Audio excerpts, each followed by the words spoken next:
자, 다음 사건 또 살펴보도록 하겠습니다.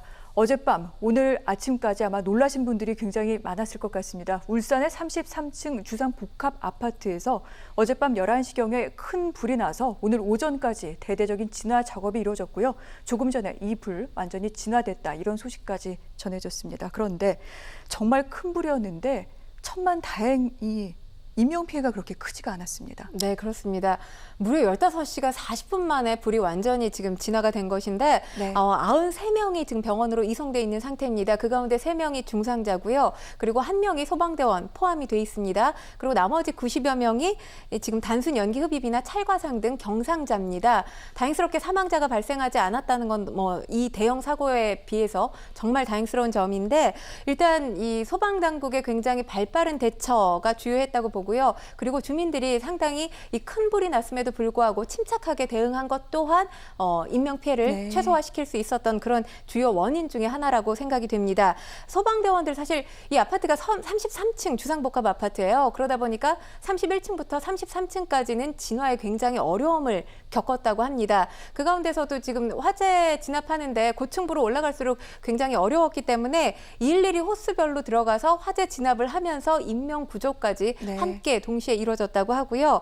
그리고 지금 건물 밖으로 일찍이 빠져나온 주민들은 괜찮지만 건물 밖으로 빠져나오지 못한 주민들 같은 경우는 이 피난 공간이 마련된 곳이죠. 15층, 28층 옥상 등지로 피해 있었는데 소방대원들의 구조가 올 때까지 침착하게 대기하고 있었다고 합니다. 그래서 여기에 있었던 77명의 주민들 역시 소방대원들이 구해낼 수 있었다고 하는데, 지금 불이 쉽사리 잡히지 않았다는 게 이제 야간에 불이 났던 데다가 여전히 지금 울산에 강풍주의보가 발효된 상태거든요. 이 강풍이 가장 큰 원인이었던 것으로 보입니다. 그렇군요. 자, 불이 번진 이유, 야간, 그리고 강풍이다, 이렇게 말씀을 해주셨는데, 그렇다 하더라도 지금 정확한 원인이 나오진 않았습니다만 건물 중간쯤에서 불이 시작된 것으로 그렇게 지금 추측이 되고 있는데, 너무 짧은 시간 안에 건물 전체로 불이 번졌습니다.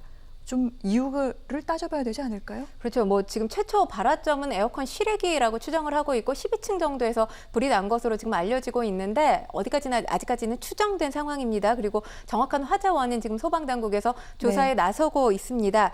그런데 일단 원인 중에 하나로 추정해 볼 수 있는 것이 바로 드라이비트 공법과 관련된 부분입니다. 건물 외벽이 아주 빠르게 33층 모든 전체 층을 다 화염에 휩싸였다고 볼 수 있는데, 이 드라이비트 공법이라는 게 어떤 거냐면 콘크리트 벽에 스티로폼을 붙인 뒤에 시멘트를 덧발라서 마감 처리를 한 것이 드라이비트 공법입니다. 장점이라고 한다면 단열 효과가 굉장히 뛰어나고 저렴하다는 장점이 있고요. 단점은 화재에 상당히 취약하기 때문에 한 번 불이 나게 되면 유독가스가 다량 배출이 됩니다. 유독가스 다량 배출된다는 건 사실 인명피해가 속출할 가능성이 있다는 것이죠. 그리고 이것이 지금 실제로 5명이 사망하고 125명이 다쳤던 2015년 의정부 대본그린 아파트 화재 있었고요. 또 29명이 사망했던 충북제천 스포츠센터 화재가 있었죠.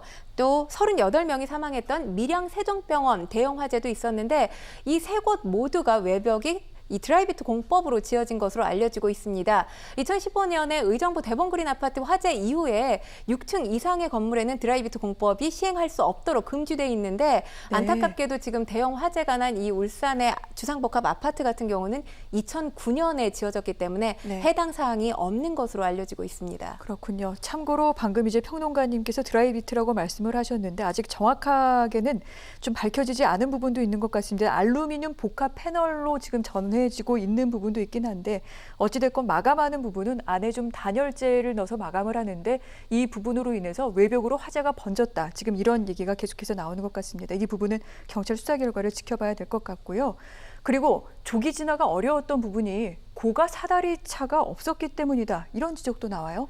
네, 고가 사다리차가 지금 우리나라에 있는 일반 사다리차는 461대로 알려져 있습니다. 근데 고가 사다리차 70m, 그러니까 23층까지 화재 진압이 가능할 수 있는 높이의 고가 사다리차가 전국에 10대밖에 없습니다. 서울과 경기, 인천에 각각 2대씩이고요. 부산, 대전, 세종, 제주에 각 1대, 이렇게 10대밖에 없습니다. 그런데 전국에 30층 이상 규모의 건물이 4,692개나 됩니다. 그중에 아파트가 83%를 차지하고 있는데, 지금 만약에 울산 같은 경우도, 울산도 이 지금 고가 사다리차가 없는 거죠.